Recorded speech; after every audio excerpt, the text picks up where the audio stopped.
Housewife. प्रज्ञा को reception hall में बिठाकर नितिन न जाने किधर गुम हो गया।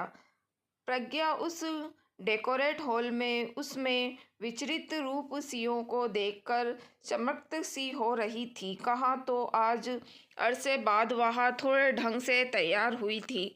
नीली शिफॉन साड़ी के साथ मैचिंग एक्सेसरीज में खुद को दर्पण में देख शर्मा सी गई थी प्रज्ञा। शादी के 20 बरस बाद भी उसमें इतनी कशिश है। वैसे तो उसकी सादगी ही उसकी कमनीयता को बढ़ा देती है।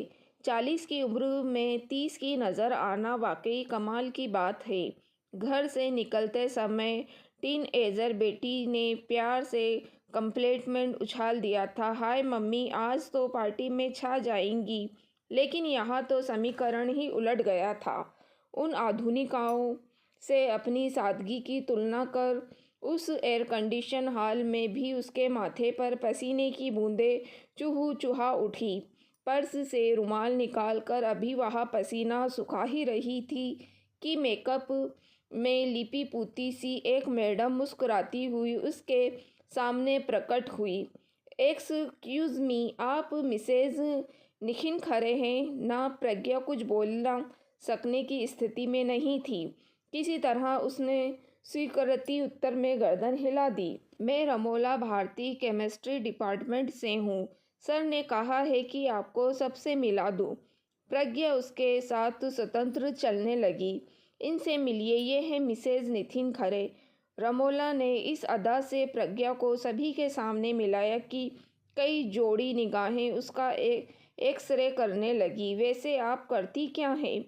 खननदार आवाज़ में उछले गए प्रश्न के जवाब में प्रज्ञा जबरन मुस्कुराई। मैं हाउसवाइफ हूँ। हाउसवाइफ? ओह, तभी तो इतनी सिंपल हैं। ना चाहते हुए भी प्रज्ञा की नज़रें आवाज़ की दिशा में उठ गई। एक भारी भरकम शरीर की महिला जिसने अपने शरीर को वेस्टर्न ड्रेस में जकड़ रखा था और मेकअप की परतों के बीच अपनी उम्र को छुपाने की नाकाम सी कोशिश की हुई थी, कुछ अजीब अंदाज में मुस्कुरा रही थी। पता ही नहीं प्रज्ञा की नज़र में क्या था कि रमोला सक पका गई। आप हैं मिसेस साक्षी? सन्याल इन्फोसिस में चीफ एग्जीक्यूटिव है। मिस्टर सन्याल यही फिक्स्ड है, हेड ऑफ द डिपार्टमेंट हैं। फिर बारी बारी से रमोला ने सबका परिचय करवाया। उनमें से आधी से ज़्यादा तो यूनिवर्सिटी की लेक्चरर थीं और बाकी प्रोफेसर की पत्नियां जो कहीं ना कहीं जॉब करती थीं। तभी तो प्रज्ञा का हाउसवाइफ होना उन्हें हैरत में डाले हुए था। प्रज्ञा का जी चाह रहा था कि वह चुपचाप उठकर वापस घर चली जाए, लेकिन यह भला कैसे संभव था? पार्टी तो उसके पति मिस्टर निखिल खरे के सम्मान में हो रही थी। वेटर कोल्ड ड्रिंक लेकर आया तो उसने बेमन से ले लिया। नितिन के लिखे हिंदी साहित्य का इतिहास को आज कुलपति के हाथों अकादमी पुरस्कार मिलने वाला था और उन्हें रीडर की उपलब्धि में से भी नवाजा जा रहा था। नितिन के लेक्चर से रीडर बनने तक के सफ़र में प्रज्ञा ने हर पल उनका साथ दिया था। अब वह इन तालियों को अपने जॉब न करने की क्या सफाई दे? एक तो नितिन का स्वभाव ऐसा है, वे जब तक घर में रहे प्रज्ञा उनके आसपास होनी चाहिए। दूसरी बात जो खुद प्रज्ञा को गवारा नहीं थी वह यह कि उसके बच्चे आया के भरोसे पले, उन्हें स्कूल से आकर माँ के बदले बंद ताला को देखना पड़े। खैर जो भी हो, लेकिन आज प्रज्ञा कुंठित हो गई थी। हाउसवाइफ होना वाकई ही हीनता का परिचायक है। हाउसवाइफ का अपना कोई वजूद नहीं होता। वैसे कभी कभार प्रज्ञा के मन में अपने हाउसवाइफ होने को लेकर हीन ग्रंथि पलने लगती थी, लेकिन उसने आज जैसा अपमान कभी महसूस नहीं किया था। अभी प्रज्ञा न जाने और कितने देर तक खुद से सवाल करती अगर रमोला ने टोका ना होता, अरे मैम, आप खाली बोतल लेकर बैठी हैं, दूसरी लाकर दूं? वाकई उसकी कोल्ड ड्रिंक तो कब की समाप्त हो गई थी। वो जबरन मुस्कुराते हुए नो थैंक्स कहकर उठकर खाली बोतल डस्टबिन के हवाले कर आई। प्रज्ञा की कुंठा उस पर हावी होती जा रही थी। वह सचमुच उठकर जाने की सोच ही रही थी कि स्टेज पर माइक थमे नितिन को देखकर अपनी कुर्सी से चिपक कर रह गई। तालियों की गड़गड़ाहट के बीच नितिन की गंभीर आवाज़ गूंज उठी। वैसे तो यह एक घिसा पीटा डायलॉग है कि हर सफल पुरुष के पीछे एक औरत का योगदान होता है, लेकिन मेरे मामले में यह 100% सच है। आज मैं अपनी पत्नी प्रज्ञा की बदौलत ही इस मुकाम पर पहुंच सका हूं। मेरी ज़िंदगी में सबसे अहम बात मेरी पत्नी प्रज्ञा का हाउसवाइफ होना है।